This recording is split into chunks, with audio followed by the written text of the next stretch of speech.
Democrat Doug Jones, who started the Alabama race for U.S. Senate as a massive underdog, swept to victory Tuesday night in a repudiation of scandal-stained Roy Moore. The upset also dealt a serious blow to President Trump. The narrow victory slices the GOP's already thin margin in the Senate to a single seat, complicating the party's legislative push and giving Democrats a major boost heading into the 2018 campaign, when control of Congress will be at stake.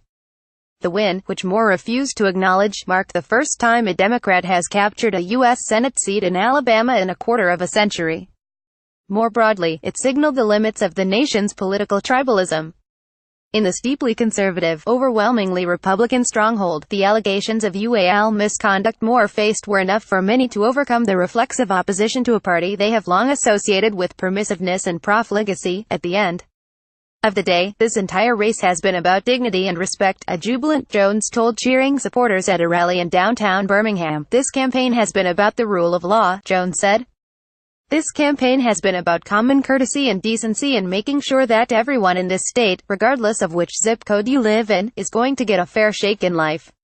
Moore, for his part, sought to rally his disconsolate supporters. It's not over, the Republican told them at a gloomy appearance in Montgomery, suggesting a recount might change the result. It's going to take some time, but he was quickly undercut by his own party. While we are deeply disappointed in the extremely close U.S. Senate election results, we respect the voting process, said Terry Lathan, head of the Alabama GOP. Now that this race has ended, may this holiday season of peace, love, and hope resonate with everyone. Moore ran up crushing margins in rural counties dominated by evangelical Christians, long the bulwark of his political base. But Jones drew a robust turnout of African Americans who voted in landslide numbers for the former federal prosecutor. He cut into Moore's support among traditionally Republican voting suburbanites apparently put off by the tawdry allegations of UAL assault and other misconduct. Jones also benefited from more than 20,000 voters who apparently followed the lead of the state's senior Republican Senator, Richard C. Shelby, who said he could not abide Moore and wrote in another candidate. Jones was ahead of Moore by nearly 21,000 votes in incomplete returns. The race shifted last month after the Washington Post reported that Moore, 70, had molested a 14-year-old girl when he was a prosecuting attorney in his 30s. Another woman accused him of UAL assaulting her when she was 16, and several others came forward with stories of inappropriate courtship when they were in their teens. Moore was already a controversial figure, off-putting to many Republicans who cringed at his history of inflammatory statements and defiant actions that twice had him booted from his job as the state's Chief Justice.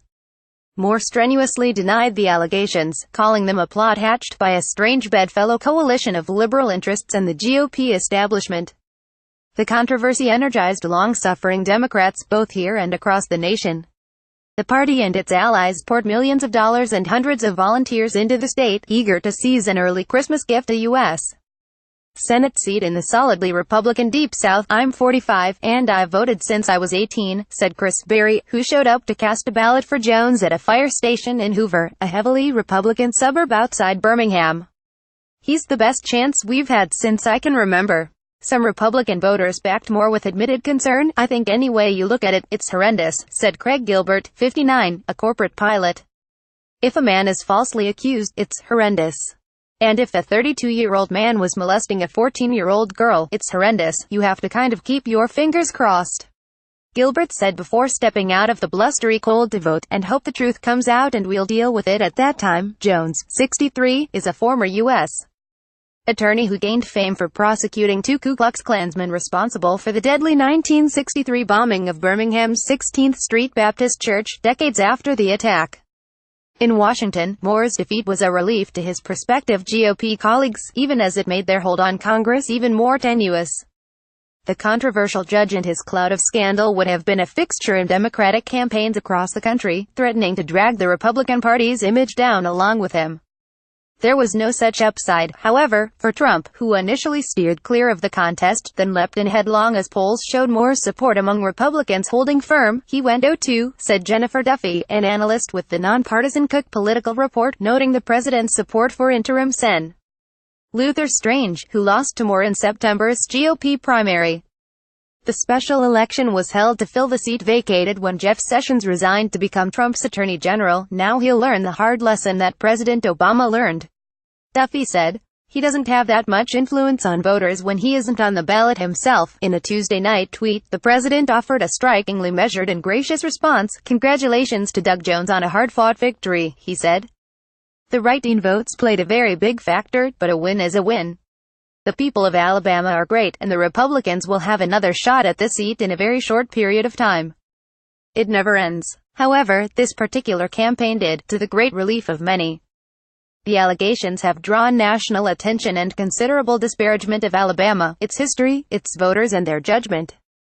That condescension, along with many millions of dollars in negative advertising, robocalls and attack mailers, left many feeling picked on and fatigued. I put the TV on mute. I didn't answer the phone if I didn't recognize the number.